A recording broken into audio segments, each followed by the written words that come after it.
नमस्कार, मैं माहिन पठान। स्वागत है आप सभी का कारण न्यूज के खास मुलाकात में। जैसा कि पिछले एपिसोड में मैंने आपसे वादा किया था कि जनता के सवालों को लेकर कारण न्यूज अब जो है लगातार राजनीतिक हस्तियों से मुलाकात करती रहेगी और आपके सवालों का जवाब जो है आप तक हम पहुंचाते रहेंगे। उसी श्रृंखला में आज हमारे साथ मौजूद है कारा न्यूज के स्टूडियो में कांग्रेस पार्टी के जो है national spoke person Atul ji लुंढे। सबसे पहले तो स्वागत है सर आपका हमारे स्टूडियो में। धन्यवाद आपका हमको कीमती समय देने के लिए। तो सवाल जवाब का जो है सिलसिला हम शुरू करते हैं सर।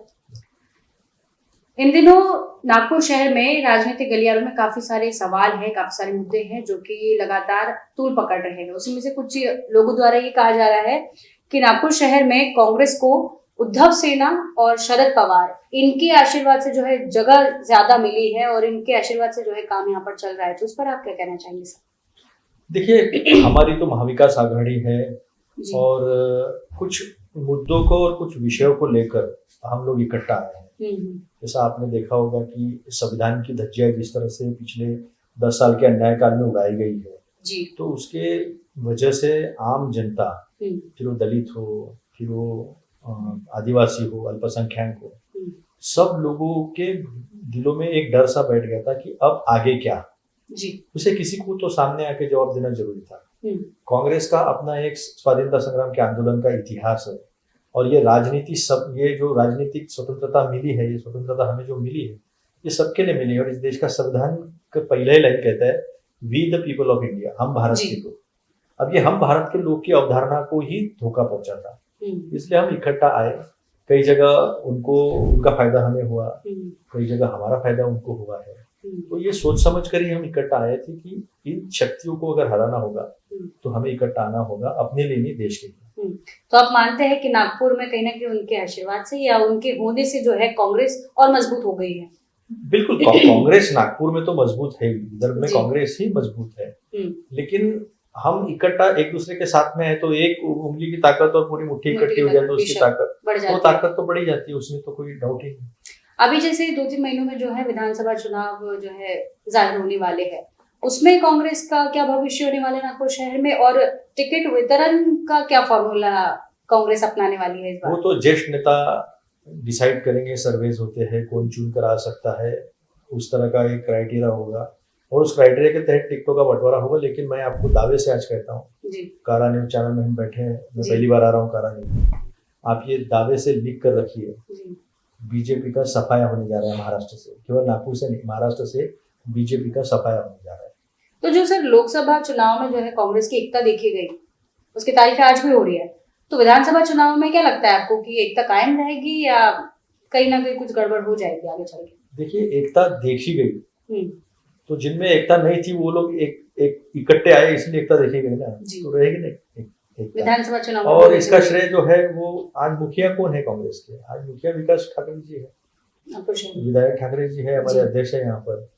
तो सबने बड़ा मन किया, उनके नेतृत्व को सबने माना और सब इकट्ठा है और हम लड़े देश के लिए। ये देश का चुनाव था, देश के मुद्दों का चुनाव था, संविधान को बचाने का चुनाव था।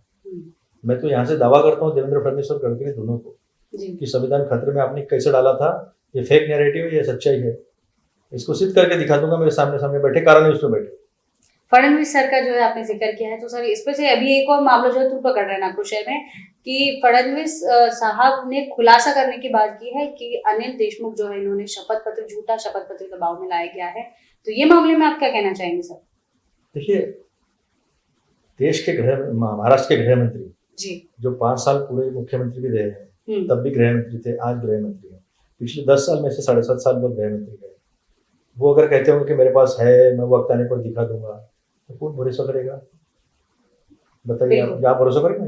नहीं। आप गृह मंत्री आपके पास है तो लाके सामने रख दो ना, सामने वाले ने तो आरोप कर दिया आपके ऊपर। और वास्तविकता भी है, वास्तविकता इसलिए लगता है, देखो, फेक नैरेटिव और रियल नैरेटिव, इस बीच कितनी सच्चाई है, क्या झूठ है, छलावा है, क्या है? मैं यही बात मैं आपको थोड़ा सा खुलासेवार बताना चाहता हूँ जी बिल्कुल बताइए। अगर फेक नैरेटिव है तो क्या इस देश के संविधान को 5 सांसदों ने चैलेंज किया था या नहीं किया था? अनंत कुमार हेगड़े केंद्रीय मंत्री थे, उन्होंने कहा हमें 400 जगह संविधान बदलने के लिए चाहिए। ज्योति मिर्धा उनकी सांसद की कंटेस्टेंट थी जी। लल्लू सिंह थे, अरुण गोविल थे, जी और सबसे बड़ी बात कि आपके सल्लागार परिषद के उपाध्यक्ष विवेक देब्रॉय, उन्होंने कहा कि we the people of India, ये जो लाइन है इसको फिर से सोचना पड़ेगा, संविधान को फिर से सोचना पड़ेगा। फिर कैसे फेक नैरेटिव हो? आपने 3 साल में विधान कोई भी महानगर पालिका नगर पालिका के चुनाव नहीं दिए हैं जी, इस बार भी नहीं हुआ। यानी आज जो समस्याएं हैं स्थानीय स्तरों की, उसको एड्रेस करने वाली व्यवस्था नहीं है लोकतंत्र होने के बावजूद। क्या ये संविधान का गला घोटने वाली बात नहीं है? आपको क्या खस्ता हाल के बारे में भी हम सर इस बीच बात लेकिन करेंगे। एक अहम बात बताऊंगा मैं, इस देश में अल्पसंख्यक हो, आदिवासी हो, दलित हो, ओबीसी हो, इन लोगों को मौका संविधान की वजह से मिला है 5000 साल की हमारे मानवीय सभ्यता के इतिहास में, भारतीय सभ्यता के इतिहास में। तो संविधान नहीं होता तो इनको मौका नहीं मिलता। आपने ज्वाइंट सेक्रेटरी लेवल के पदों को डायरेक्ट भरवा दिया। आईएएस होने के बाद मैंने पास किया, परीक्षा पास की, इसलिए मैं बता रहा हूँ। आईएएस की परीक्षा पास होने के बाद ज्वाइंट सेक्रेटरी होने को 16 साल लगते हैं, आपने डायरेक्ट भरना शुरू कर दिया। जब भी सरकारी महकमे में कोई नौकरियां आती है तो पेपर लीक कैसे हो जाता पूरे देश में जी। यानी संविधानिक जो व्यवस्था है, जो लोगों को नौकरी देती है, हक देती है, नौकरी यानी सिर्फ पेट पाने की व्यवस्था नहीं है, निर्णय प्रक्रिया में अपना स्थान होना, तो उसको भी नकारा गया है। और आप कहते हो संविधान को आपने छेड़छाड़ नहीं किया। संविधान ने अधिकार देने के बावजूद भी सर आरक्षण के जो ओबीसी और मराठा के बीच जो ये लड़ाई आ गई है, आमने सामने में दोनों है, तो इस पर फिर क्या आपके मत है? ऐसा है कि राहुल जी ने इसके ऊपर बहुत अच्छा सोल्यूशन दिया है। उन्होंने कहा है कि ये 50% की मियाद है। मान लो एक थाली में एक ही रोटी और खाने वाले 4 एक आदमी बैठा है जिसको वो मिला है, 3 लोग और खाने के लिए मांगेंगे तो एक को तो लगेगा कि मेरा हक जा रहा है। तो आप 50% की मियाद हटा दो, वो मर्यादा को खत्म करो, जनगणना करो। सेंसस नहीं कर रहे हो आप, आजकल के बजट में उन्होंने सेंसस के लिए कोई प्रावधान नहीं रखा है, तो आप इसकी अगर जनगणना कर लोगे तो पता चलेगा किसकी संख्या कितनी है और किसको कितना आरक्षण देना है। 50% की मियाद हटा दो, कोई किसी से लड़ाई नहीं करेगा, सब एक दूसरे को समझ लेंगे और सबको फायदा पहुंचेगा। लेकिन आपको ये करना नहीं है, क्योंकि आपकी नीति ही भेद की रही है। एक समाज को दूसरे समाज के सामने खड़े करो, एक समुदाय को दूसरे समुदाय के सामने खड़े करो। एजेंडा चला रही है बीजेपी, हम कहते हैं 100% नफरती एजेंडा बीजेपी मणिपुर से लेकर मुंबई तक, कश्मीर से लेकर कन्याकुमारी तक नफरती एजेंडा, चाहे वो फिर भाषा के नाम पे हो, जात के नाम पे हो, धर्म के नाम पे हो, व्यवसाय के नाम पे हो, प्रांत के नाम पे हो, नफरती एजेंडा बीजेपी चला रही है। इसीलिए राहुल जी को मोहब्बत की दुकान खोलनी पड़ी। बजट पर भी मैं आऊंगी सर। बजट जो है निर्मला सीतारमण जी हमारे वित्त मंत्री, इन्होंने जो है पेश किया है, इसमें महाराष्ट्र के लिए क्या मिला है ये जग जाहिर बात है, और आंध्र प्रदेश और यूपी के लिए क्या चीजें मिली है। उसके बाद में बहुत से जो है सर कई मामले खड़े हो रहे हैं, इसमें आपकी क्या राय है? क्या बजट हमारे हक में क्यों नहीं हुआ है? महाराष्ट्र को क्यों नहीं दिया गया कुछ? देखिए, उन्होंने आंध्र को दिया, बिहार को दिया, तो कांग्रेस को इससे कोई आपत्ति नहीं है जी। लेकिन फिर बाकी ये राज्यों ने आपका क्या बिगाड़ा था? बजट देश का था या 2 राज्यों का था, या फिर कुर्सी बचाने का था? तो हमने तो कहा कुर्सी बचाओ बजट है, क्योंकि 12 सीटें नीतीश कुमार की है और 16 सीटें चंद्रबाबू नायडू जी की है। तो आपने अपनी सरकार, अपनी कुर्सी बचाने के लिए समानता का भाव नहीं रखा देश के प्रति। अब इन्होंने कहा कि वाड़वन पोर्ट के लिए, वाड़वन बंदर जो है हमारा पालघर बसई का, उसके लिए आपने 75,000 करोड़ दिए। तो मैं आज यहाँ से बता दूं, वो पोर्ट, वाड़वन पोर्ट, ये सरकार डेवलप करेगी और उसका मुनाफा, उसका फायदा अदानी उठाएगा। तो महाराष्ट्र के लिए नहीं, आपने अदानी के लिए काम किया है। इस प्रकार से सर का स्टेटमेंट है कि ये बजट जो है महाराष्ट्र के हक में बिल्कुल नहीं है, कहीं ना कहीं जो यहाँ पे पार्शियलिटी की गई है। पार्शियलिटी की गई। देखिए, महाराष्ट्र की दूसरी साइड अगर आपको समझनी होगी तो महाराष्ट्र देश के जीडीपी में टैक्स से लेकर विकास तक सबसे ज्यादा कंट्रीब्यूशन देने वाला स्टेट है। आपको ये बात बता दूं मैं, मुंबई इकलौता शहर ऐसा है जो 40% इकोनॉमी जिसकी मुंबई से चलती है, 31% के करीब तक टैक्स का हिस्सा महाराष्ट्र देते हैं जी। तो हमें सब कुछ दो ऐसा नहीं कहना है, लेकिन हमें लात मार दो। आप हमारे यहाँ से उद्योग गुजरात में छीन कर लेके जाते हो जी। और हमारे देवेंद्र फडणवीस इतने पावरफुल नेता, ये 4थे नंबर के पावरफुल नेता महल में रहते हैं, नितिन गडकरी मुंह ताकते रह गए। वेदांता फॉक्सकॉन का 1,58,000 करोड़ का प्रोजेक्ट, जो 1 लाख लोगों को रोजगार देने वाला था, वो प्रोजेक्ट छीन के ले गए। हमारे नागपुर का मिहान टेक ऑफ नहीं कर पा रहा है, वहाँ टाटा एयरबस का प्रोजेक्ट था वो लेके गए, बल्स ड्रग का प्रोजेक्ट लेके गए, एमिनेशन का प्रोजेक्ट संभाजी नगर से ले गए। तो इतने सारे प्रोजेक्ट बिहार में, गुजरात में, महाराष्ट्र से लेकर चले गए। हमारा इंटरनेशनल फाइनेंशियल सेंटर लेके चले, माझगांव डाक को कमजोर करने की कोशिश की, जेएनपीटी को कमजोर करने की कोशिश की जा रही है, और सारा गुजरात में लेकर जाया जा रहा है। तो गुजरात का विकास होना चाहिए, हम मानते हैं माइन जी, लेकिन आप महाराष्ट्र को खत्म करके अगर गुजरात को बनाना चाहते होंगे तो गुजरात भी नहीं बनेगा और महाराष्ट्र भी खत्म नहीं बनेगा। बिल्कुल। तो महाराष्ट्र राज्य की तो हम बात कर ही रहे सर, लेकिन नागपुर शहर पे मैं अगर आऊँ तो यहाँ पे विकास की क्या स्थिति है? यहाँ से तो युवा गायब दिख रहा है। नागपुर शहर बुजुर्गों का शहर कहलाया जा रहा है। जो बारिश ने 3-4 दिन की भारी बारिश ने जो है महानगर पालिका की पोल खोली है, लोग परेशान है, लोग कैसे जी रहे हैं, उनके हालात हमने काफी स्टोरीज भी कवर की और वो जो है कारण इस पे आपको देखने के लिए भी मिलेगी। इस पे क्या कहना है, क्योंकि नागपुर शहर ने एक बार फिर जो है नितिन गडकरी जी को कमान संभालने के लिए दिए शहर के, उसके बावजूद भी नतीजे कुछ और है। तो इस पे फिर आप क्या कहेंगे? सही विकास को मौका नहीं दिया जी, और दिखावटी विकास को नागपुर ने मौका दिया, ये तो मैं कहूंगा। आज नागपुर के लोगों को जरूर ऐसा लग रहा होगा। पिछले कई सालों से क्या हमारे यहाँ कोई बहुत बड़ा डैम है? नहीं। क्या बहुत बड़ी नदी है हमारे यहाँ? क्या समंदर है स्टोरेज के लिए? हमारे पास क्या समंदर है कि tide, high tide, low tide आ रही है यहाँ पर? नहीं। इसके बावजूद नागपुर में लोगों को बोट में चलने की जो परिस्थिति आई है, इसकी वजह है अंधाधुंध चमकोगिरी का विकास, चमको विकास। देखिए, आपने हर जगह सीमेंट रोड बनाया है। सीमेंट एक ऐसी वस्तु है जो हीट को रिटेन करती है, हीट को रिटेन, सूरज से जो हीट आती है उसको रिटेन करती है, वापस भेजती नहीं है। हमारा नागपुर ऑलरेडी ट्रॉपिकल शहर है जी, तो ट्रॉपिकल शहर में जहाँ हीट ऑलरेडी 45 तक जाती थी, आपने वहां पे हर जगह सीमेंट रोड बनाया। अब और भी बढ़ गई। हमने उन्हें सुझाव दिए कि मेन रोड सीमेंट रोड करो, और सीमेंट रोड जब बनते हैं तो उसमें स्पंजिंग भी होता है। अलग अलग टेक्नोलॉजी होती है, 2-3 टाइप की टेक्नोलॉजी जो नेदरलैंड्स में है, अलग अलग देशों में है।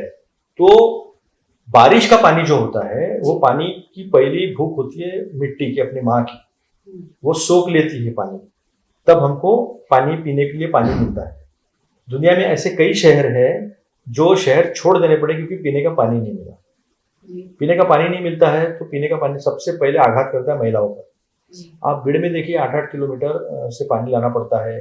वो गन्ना काटने वाले जो मजदूर है, यूटेरस निकालने पड़े, कई महिलाओं की यूटेरस निकालने पड़े, उनकी प्रजनन क्षमता खत्म हो गई है। ये एक नुकसान होता है। दूसरा नुकसान ये होता है कि पानी जमीन के अंदर नहीं जाता है, तो आने वाले दिनों में टैंकर बढ़ेगा, अगर टैंकर से पानी देना पड़ेगा, कुएं में पानी नहीं मिलेगा, वाटर टेबल अपने सीमेंटीकरण के बीच जो है अपना, और सुनिए ना, वाटर टेबल नीचे जाएगा। नाग नाला जो है हमारा, नाग नदी जो है, उसको सफाई के नाम से सिर्फ मेन नाला आप साफ करते, मेन नदी साफ करते हो, उसके एडजेसेंट नाले जो उसको साफ नहीं करते हो, उसमें सिर्फ कचरा उठा के बाजू में रख देते हो। उसकी सुरक्षा दीवारें जो है वो ऐसी बनाई गई है, उसमें लोहा इस्तेमाल नहीं किया गया है, बस सीमेंट और लगा दिया है, ईंटें लगाकर। मैंने खुद देखा है। आप देखिए, मानेवाड़ा से लेकर कपिल नगर है, फिर गीता नगर है, उसके बाद में अवधूत नगर है, 1-2 विज्ञान नगर है। यहाँ पर पानी क्यों आया? एक तो आपने पूरा साफ सफाई नहीं की, दूसरी बार बारिश इतनी बारिश पहली बार हुई, हमने बचपन में यहाँ 7-7 दिन बारिश देखी है। इसको मराठी में झड़ कहते हैं, झड़ नाम का शब्द नई पीढ़ी को पता नहीं है। तो वो पानी जो है सीमेंट के रोड होने की वजह से पानी तेजी से बहता है, पानी जमीन में एब्सॉर्ब नहीं होता है, सोख नहीं पा रहा है, तेजी से बहता है। और हमारी नाग नदी जो है उसकी एक अपनी नेचुरल कैपेसिटी है, जो पानी सूखता नहीं है, और सीमेंट रोड की वजह से जो पानी बह जाता है वो फिर नालों में चला जाता है, और फिर नालों के इर्द गिर्द जो गरीब लोग रहते हैं उनके घर का अनाज खराब हो जाता है, कपड़े खराब हो जाते हैं। बड़ी मुश्किल से एंटरटेन आपका बीसीएन चैनल देखने के लिए टीवी लिए है, वो टीवी खराब हो गए हैं, जिसको नुकसान भरपाई अपन देते नहीं है। तो फिर गलती प्रशासन की है, गलती गलत तरीके से विकास की सोच की है। विकास की सोच की है, पैसे कमाने की है, वो उनका खुद का दिल सोचे, वो खुद इंट्रोस्पेक्ट करे, अपना आत्मपरीक्षण वो खुद करे कि उन्होंने क्या किया नागपुर के साथ। गडकरी की तरफ से हमें अपेक्षा ये थी कि बहुत सालों के बाद एक बड़ा मंत्री हमें मिला था जी, तो हमें अपेक्षा थी कि कुछ उद्योग आएंगे, हमें अपेक्षा थी कि कुछ एग्रो प्रोसेसिंग इंडस्ट्री जो है वो डेवलप होगी और यही रोजगार पैदा होंगे। पुणे में जाके, मुंबई में जाके या फॉरेन में जाके 2 लाख 3 लाख की नौकरी करने से बजाय 50,000 की नौकरी में नागपुर में ज्यादा आदमी सूट की रह सकता है, लेकिन वो नहीं है। इसलिए ये सीनियर सिटीजन का शहर बनते जा रहा है, बच्चे बाहर और बूढ़े माँ बाप शहर में। इस तरह की परिस्थिति नागपुर जैसे शहर में होना, ये सबसे बड़ी असफलता दोनों की है। देवेंद्र फडणवीस जी की भी है, 5 साल आप मुख्यमंत्री रहे, 8 भी उप मुख्यमंत्री, पावरफुल मुख्यमंत्री है, और नितिन गडकरी जी बड़े मंत्री हैं।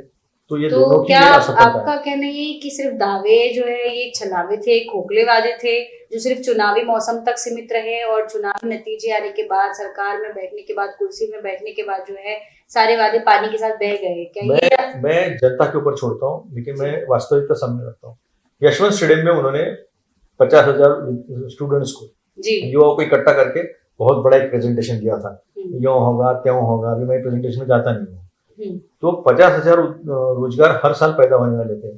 क्या महाराष्ट्र में पिछले 10 साल में 5 लाख रोजगार निर्माण हुए क्या नागपुर में? ये सवाल जनता के लिए भी है। जनता ने कुछ सोचना चाहिए। और मेट्रो जो बनी है तो मेट्रो बनी ठीक है, मेट्रो हमारे जमाने में ही सैंक्शन हो चुकी थी, इनको सिर्फ उसका उद्घाटन करने के लिए मिला, पैसा भी सैंक्शन हो चुका था 8,000 करोड़ के आसपास। तो जब हमने मेट्रो शुरू की तो आपने नागपुर के और नागपुर के एरिया से आए हुए लोगों को जो जॉब दिया, वो 14,000 का जॉब दिया हमने। डिग्रीज लोग लाखों की कर रहे हैं, आप कॉन्ट्रैक्ट बेसिस पे नौकरियां लाते हो, और अच्छे पढ़े लिखे लोगों को 14,000, 15,000, 16,000 में नौकरी करनी पड़े, तो इसको विकास कहेंगे? ये मेट्रो हमें फायदा दे रही है, ऐसा कहेंगे? तो अगर विधानसभा चुनाव के बाद कांग्रेस के हाथ में वो पावर आता है तो तस्वीरें क्या नागपुर की बदलेंगी सर? क्या लगता है? देखिए, मैं ना तो गडकरी हूँ ना तो फडणवीस हूँ कि मैं बोल दूंगा हाँ मैं ये यूं कर दूंगा, मैं त्यों कर दूंगा, पहले कैबिनेट में धनगर का आरक्षण हो जाएगा, मराठा आरक्षण हमने दे दिया, मैं ये विकास करूंगा, इतने बड़े जॉब लाऊंगा। लेकिन तस्वीर बदलती हुई आपको जरूर दिखाई देगी। अगर विदर्भ में कोई विकास करना है तो हमें मुंबई की तरफ नहीं देखना है जी। हमें अपनी स्ट्रेंथ, अपनी क्षमताओं को देखना है। और हमारी क्षमता क्या है? हमारी क्षमता है चावल, धान, हमारी क्षमता है कपास जी, हमारी क्षमता है पल्सेस, हमारी क्षमता है पल्सेस, दलहन, तिलहन, ये हमारी क्षमता है। हमारी क्षमता है संतरा। मैं आपको एक एग्जांपल देता हूँ जी। आज अगर गन्ने के साथ जो संतरे के साथ जो हो रहा है वो गन्ने के साथ होता तो पवार साहब क्या करते? पवार साहब ने बैंकों के साथ जो शक्कर रखी गई बफर स्टॉक के नाम पर, उसकी इंटरेस्ट सब्सिडी भी गन्ने के किसान को दी है, शुगर फैक्ट्रीज को दी है जी। जब WTO के प्रेशर आए तो उन्होंने शुगर को ट्रांसपोर्ट सब्सिडी भी दी। फिर जब हमारा संतरा बांग्लादेश में एक्सपोर्ट होता है और वहां के संतरे को बचाने के लिए उन्होंने इंपोर्ट ड्यूटी लगाई है, तो import duty subsidy Gadkari ji क्यों नहीं लाते? मेरा सवाल है ये मुझसे। आपकी डबल इंजन की सरकार है ना जी। वैसे डबल इंजन कब लगता है? जब पहला इंजन कमजोर हो। आज केंद्र का इंजन कमजोर है, इसलिए डबल इंजन की आज उनका गला घोट रहे, एक तरफ से गला दबाता है नीतीश कुमार, दूसरी तरफ से चंद्रबाबू नायडू। मेरा कहना यह है कि यहाँ के संतरों के किसान के लिए आपने इंपोर्ट ड्यूटी सब्सिडी क्यों नहीं लाई? या इंपोर्ट ड्यूटी इतनी लगने के बाद उनका एक्सपोर्ट नहीं हो पा रहा तो फिर उसका कोई दूसरा निजात क्यों नहीं निकाला? आप तो रखते तो बात करते, बहुत बड़े मर्द हो ना, आप बहुत, मैं मर्द हूँ, वो नामर्द है। मनमोहन सिंह साहब को नामर्द कहा था उन्होंने। बड़ी भाषा की, सभ्यता की, पार्लियामेंट्री लैंग्वेज की ये लोग बात करते हैं। एक एक शब्द याद आता है मुझे जी। जो प्रधानमंत्री ने इस देश के 2 वीक के हम इंपोर्ट खरीद नहीं कर पाते थे, वो परिस्थिति से लाकर वर्ल्ड पावर बनाने का कोशिश उन्होंने बनाया।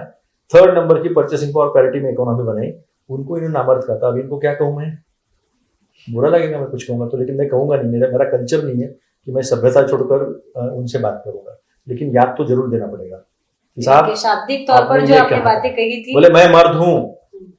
मैं आपको बताता हूँ, चिटनविस सेंटर में इंटरव्यू हुआ था, राजदीप सरदेसाई आए थे जी। और इंटरव्यू हुआ था पृथ्वीराज चौहान साहब का और गडकरी साहब का, और LBT की बात थी जी। बोले मैं मर्द हूँ, बोले मैं LBT खत्म कर दूंगा। पृथ्वीराज चौहान साहब ने बड़ी सभ्यता से उत्तर दिया था कि LBT खत्म करोगे आप तो LBT का ट्रांजिशन GST में होना है। उस वक्त फिर बहुत बड़ा नुकसान जो है वो नागपुर कॉर्पोरेशन को होगा और सभी कॉर्पोरेशन को होगा। बोले नहीं मैं मर्द हूँ, मैं करके दिखाऊंगा। इस तरह से छिचोरी बात जो है वो नितिन गडकरी को करते हुए मैंने देखा है, लेकिन वो बात पे कायम नहीं रहे, कहीं ना कहीं तस्वीर देखने को नहीं। देखिए ना, उसके बाद नागपुर म्युनिसिपल कॉर्पोरेशन का नुकसान हुआ है जी। आज नागपुर म्युनिसिपल कॉर्पोरेशन से पैसे कहाँ से देना है? बार बार स्टेट गवर्नमेंट से पैसे लाना पड़ता है। आज नागपुर म्युनिसिपल कॉर्पोरेशन की अवस्था क्या है पूछो? 24/7 पानी मिल रहा है क्या? कचरा उठाने वाले को पैसे दे पा रहे हैं क्या? तनख्वाह दे पा रहे हैं क्या पूरी तरह से ठीक से? नहीं दे पा रहे। तो ये बड़ी बड़ी बातें करना और जो अर्थव्यवस्था के मूल मुद्दे हैं और अपने देश की जरूरतें हैं, उसको बिना सोचे बिना कंसेंसस लिए जो वायदे किए गए जी, वो मोदी से लेके गडकरी किसी ने भी पूरे नहीं किए। ये नाम बड़े दर्शन छोटे वाला जो है कहावत यहाँ पर वो जो है अभी लागू लोगों के होती ऊपर है। छोड़ देता हूँ, मैं ऐसा नहीं कहूंगा, लेकिन काला धन लाने से लेकर 15 लाख रुपए सबके जेब में डालने से लेकर 2 करोड़ के रोजगार से लेकर किसान की आय दोगुनी करने से लेकर पर ड्रॉप पर क्रॉप, ये पॉलिसी से लेकर आज किसान कहाँ खड़ा है, आज बेरोजगार क्या खड़ा है। आप अग्निवीर दोगे? मैं आपसे माई में बात पूछता हूँ, आप लड़की हो इसलिए पूछता हूँ, क्या आप अग्निवीर से शादी करोगे? जिसकी 4 साल की जॉब है, जी 4 साल के बाद बेरोजगार हो जाएगा। भविष्य के हिसाब से तो सर होगा। आपको तो बताता हूँ, मैं यूपी में और चंडीगढ़ में अलग अलग जगह लोग जब राजस्थान में विशेषकर सीकर का शेखावटी पट्टा जो है वो काफी सेना के लिए प्रसिद्ध है, तो वहां शादी के कारण लिखा रहता रेगुलर सैनिक। तो आप मजाक बना के रख दिया आपने देश की सेना को।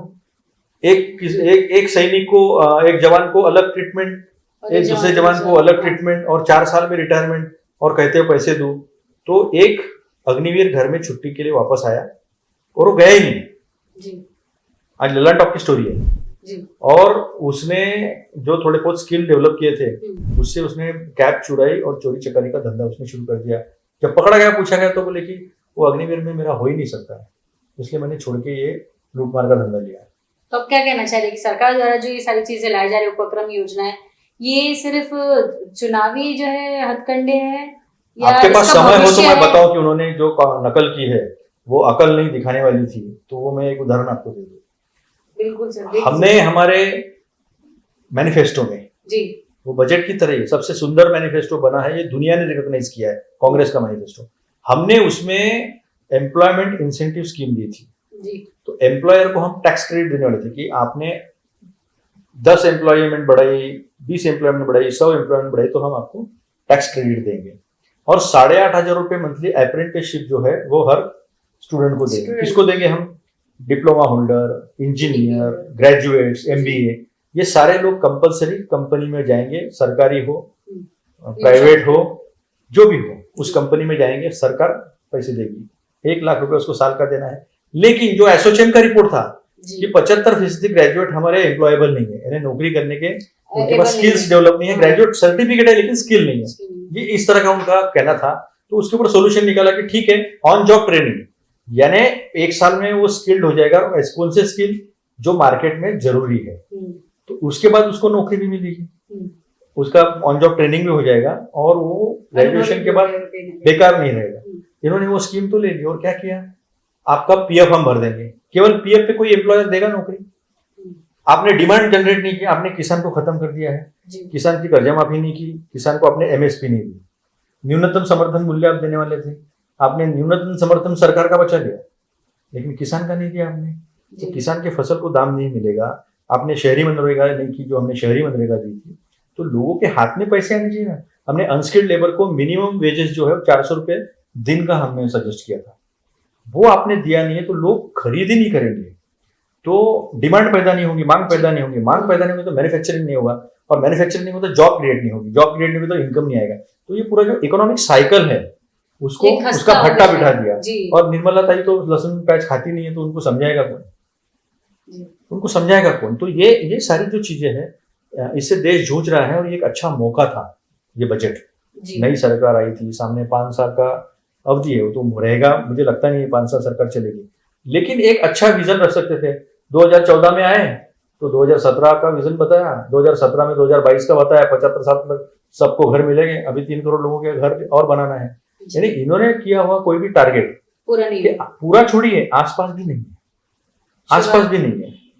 तो आज के तारीख में आप 1 करोड़ रोजगार की बात करते हो 5 साल में, लेकिन इस देश की जनसंख्या का अगर डेमोग्राफी देखोगे आप, डेमोग्राफिक ग्राफ अगर देखोगे आप, तो आपको पता चलेगा कि 52% जनसंख्या ये 25 साल के अंदर की है, 0 उम्र से लेकर 25 साल, 35 करोड़ के आसपास 25 साल, 18 से 25 साल की जनसंख्या है, और उसमें 44% बेरोजगारी है।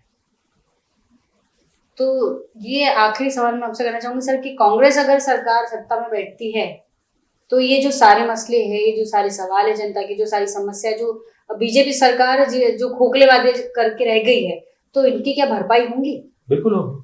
जिस कांग्रेस ने इस देश के पास 2 वीक से ज्यादा, 2 हफ्ते से ज्यादा जी इंपोर्ट करने की परिस्थिति नहीं थी। जिस देश के पास एक दिन की भी फॉरेस्ट नहीं थी, उस देश को 24 करोड़ लोगों को गरीबी रेखा से निकाला। किसान को 10 साल में 140 से 160% जो है न्यूनतम समर्थन मूल्य दिया। यहाँ पर हमने बूम देखी, इकोनॉमिक बूम देखी। 11%, 10 से 11% का हमने ग्रोथ रेट देखा। हमारा 10 साल का growth rate, average growth rate 6.8% है, जी इनका 5.5% है। और ये भी के शेप डेवलपमेंट है। जो ग्रोथ है, जी देश में ग्रोथ नहीं है ऐसा नहीं है, है ये ग्रोथ है लेकिन के शेप ग्रोथ है। तो कुछ चंद लोग जो है वो अमीर बनते जा रहे हैं और बड़े पैमाने पे लोग गरीब होते जा रहे गरीब होते जा हैं। इस देश में 10% लोग 63% टैक्स देते हैं, जी 1% लोग 40% इस देश की संपत्ति हत्या कर बैठे हैं। अदानी कोई न्यूटन है क्या कि सारे धंधे उसको ही आते हैं, पोर्ट उसको, एयरपोर्ट उसको, खदान उसको, कुछ भी आया है कल को अगर बीसीएन को लेना होगा तो वही ले जाएगा। ये देश में परिस्थिति जो पैदा की है उसके हम खिलाफ है। जी हम चाहते हैं कि देश के लिए विकास हो, चंद लोगों के लिए नहीं, और ये हमने 10 साल में करके दिखाया। दुनिया की जब बंदी थी, दुनिया रिसेशन से जूझ रहा था और G20 की मीटिंग थी न्यूयॉर्क में और मनमोहन सिंह साहब को बुलाया गया था, और मंदी से सबसे अच्छे से अगर किसने फाइट की थी तो उसका वो देश का नाम था भारत, और उसके प्रधानमंत्री थे डॉक्टर मनमोहन सिंह। मनमोहन सिंह साहब जब वहां पर गए तो ओबामा ने, जो आर्थिक शक्ति दुनिया की नंबर 1 की, अमेरिका के जी। प्रेसिडेंट को कहते हैं when he speaks world lessons. जब मनमोहन सिंह बोलते हैं तो दुनिया सुनती है। सुनती तो ये हमारे पास है, और हमारा मैनिफेस्टो अगर आप कभी समय मिले तो हमारा मैनिफेस्टो पढ़कर दिखाइए नागपुर की जनता को, उनको पता चलेगा कि इनके पास सॉल्यूशन है। भले ही देश में सर लोकसभा चुनाव में जो है कांग्रेस ने बहुत अच्छा प्रदर्शन किया, लेकिन नागपुर में कहीं ना कहीं कुछ कमियां रहेगी, जिसके कारण हम इस बार जो है कांग्रेस यहाँ पर नहीं आ पाई है, नागपुर को नहीं अपना कर पाई है। तो विधानसभा चुनाव में क्या लगता है आपको कि इस बार जनता सही चुनाव करेगी? हाँ, बिल्कुल करेगी सही चुनाव। एक विधानसभा, लोकसभा में हम सब लोगों ने बहुत कोशिश की। विकास ठाकरे जी जैसा एक अच्छा चेहरा भी था, जी जो नागपुर के महापौर रह काफी चुके कांटे हैं, की टक्कर रही है सर। महापौर रह चुके हैं, और जो स्टैंडिंग कमेटी में रह चुके, विरोधी विपक्ष के नेता रहे हैं, और सालों से वो नागपुर की समस्याओं को जानते हैं, उनको लोग जानते हैं। लेकिन कहीं ना कहीं लोग फिर वही झांसे में आ गए, जैसे मोदी जी के झांसे में आ गए वैसे गडकरी के झांसे में आ गए कि ये विकास पुरुष है। मैं तो बोलता हूँ गडकरी विनाश पुरुष है, ये कोई विकास पुरुष वगैरह कुछ नहीं है। तो झांसे में आकर जो है लोकसभा चुनाव के नतीजे नागपुर शहर में देखे गए हैं, लेकिन विधानसभा चुनाव में जो है कांग्रेस इस बार डटकर सामना करेगी। मैं आज कारा चैनल पे बोल रहा हूँ, देवेंद्र फडणवीस हारने जा रहे हैं। बिल्कुल सर, जनता को ये स्टेटमेंट जो है हम आपके इंटरव्यू के थ्रू जो है दिखा देंगे किस प्रकार से अभी जो है नागपुर शहर में कांग्रेस जो है कॉन्फिडेंट नजर आ रही है। भले ही लोकसभा चुनाव में जो भी प्रदर्शन रहा हो, जनता ने कहीं ना कहीं कम प्यार दिखाया हो, लेकिन विधानसभा चुनाव में जो इसकी भरपाई वो करेंगे, और जनता की जो समस्या है उसको कांग्रेस जो है पूरा करने की बात आज सर ने इस इंटरव्यू में की है। तो बिल्कुल शुक्रिया सर आपका हमें समय देने के लिए और जनता के सारे सवालों का जवाब देने के लिए, टेक्निकल चीजों को समझाने के बाद। और बिल्कुल अगले एपिसोड में अगली राजनीतिक हस्ती के साथ हमारी मुलाकात होगी। कुछ सवाल जो दूसरे पक्ष से भी बचे हैं करने के, वो भी हम आपको अगले एपिसोड में जो है सवालों के साथ जवाब लेकर मौजूद होंगे।